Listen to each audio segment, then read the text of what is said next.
Nigerian singer, songwriter, and dancer King Madi drops his self-titled Deluxe EP, which features American singer Chloe Bailey and Afro sensation Kizz Daniel. The singer, who just turned 18, is on our Spotlight segment today, and she shares some of her greatest musical achievements so far as a young female Nigerian artist performing across the globe, amongst other things. Take a listen. Got me like a diamond, I've been living in the rough. Sweet that you did do like but I'm boy, I'm back give me some more. Hey everyone, my name is King Madi and I'm so excited to be on the Spotlight segment for entertainment news for Channels TV. Say nothing matters, my darling. No deny you be one of a kind. Nobody got me for life. I'm not gonna lie, you they giving me vibe. I just put out my Deluxe EP containing 2 new special amazing songs and YBIL featuring Kizz Daniel and this new amazing song called Sin For You. And also, if you haven't checked it out yet, there's Vision Remix featuring the amazing Chloe Bailey on it. And then all your favorite songs from American Love, Olay, and all the OG songs that y'all love are on the project too. So you should definitely go stream it. If I let you know, I know. Shawty, do you want some love? You believe in love, I know you know. So how me and Chloe made the amazing Vision Remix was quite remarkable because the song itself was like the original Vision Remix. My team brought the idea of having a feature on it, an R&B feature. And I'm like, I don't know if I'm ready to like hear another version of it. I feel like this is so perfect. But they went with their gut feeling and then they sent the song to Chloe's management.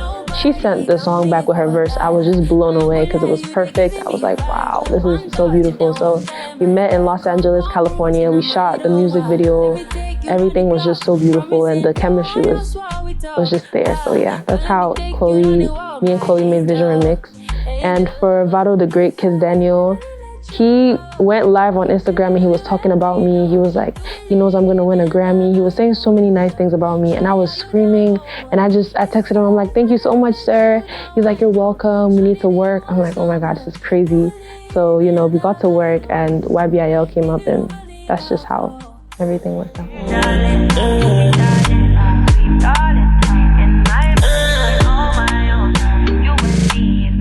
So I write all my songs, but most of them are from personal experiences. Others are just like secondhand hearing and trying to interpret it in the best way that I know how.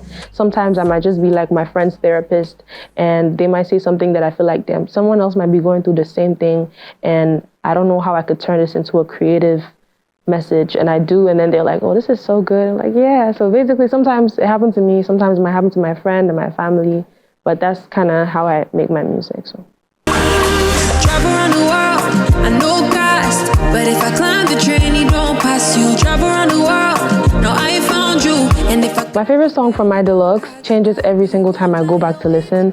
Sometimes it's American Love, the OG. Sometimes it's Chargy. Sometimes it's YBIL featuring Kizz Daniel. Like it changes, but currently I'm stuck on YBIL featuring Kizz Daniel. So y'all should go check that one out.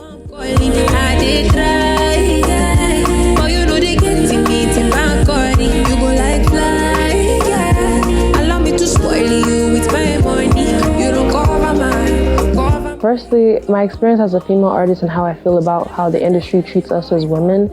Right now, I would say that I'm blessed to be a part of it because I don't think I would have been successful if I had been doing this a while back. Like if I was literally doing music back then when it was just a couple female artists in the scene. Now there's a more versatile and wide scope for every single female artist, from Fav to me to other female artists out there, to just be very different and divergent, and people accept us as we are, and that's something I'm blessed for.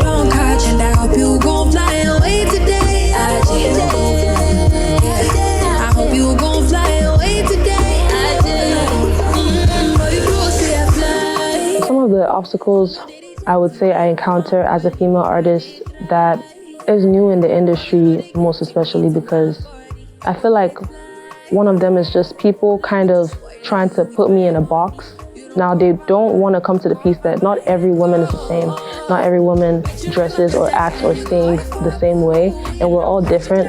And sometimes people tend to like try to put me on a very feminine space that I technically, clearly am not. And they try to want to make me, oh, you're a female, this is how a female should dress, this is how a female should. But I don't fit into that category, and I feel like that's kind of been a problem for me to try to convince people to just accept me as I am. So there's that. But in terms of the music, I would say like my good music goes far. Like regardless of whatever I dropped, a female or male, good music goes far. American Love, Ole, Adenuga, and some other of the tracks that I've dropped, they've all reached amazing heights. No, I found you, and if I catch you playing, you don't catch, and I hope you gon' fly away today.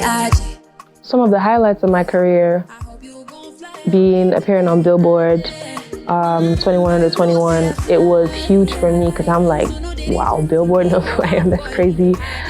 Getting to tour with Buju was definitely a huge highlight because traveling from Dallas to Los Angeles to New York and getting to perform for people in places that I had never been to before and them knowing me and my music was mind-blowing. Performing in countries outside of Nigeria and getting recognition, because I know Nigeria's home. Like, definitely I'm going to get traveling to Lagos and Abuja and Benin and home and all of that. But when I travel outside and I'm appreciated, I'm like, oh, this is bigger than just us. This is the whole world.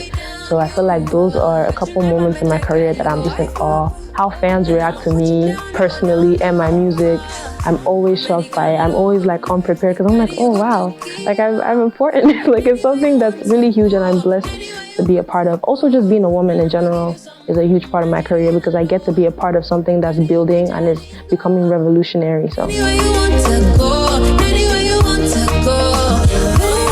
Travel around the world, I know cost, but if I could. the thing for me is before I started putting out music, I came to Lagos to further my education. So that was the goal, like, okay, finish university and then see what happens with music. But God had different plans for me, obviously.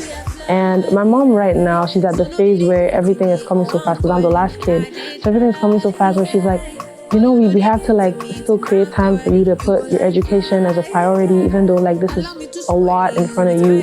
And yeah, I mean, that happens. I don't know how it's gonna happen. I don't know when. I know it's gonna be quite soon because it's something my mom has been pressuring about. So it's gonna be quite soon. And I don't know if it's law still, but I will be going back to the university at some point. But for now, I'm just like kind of enjoying the money. So, yeah.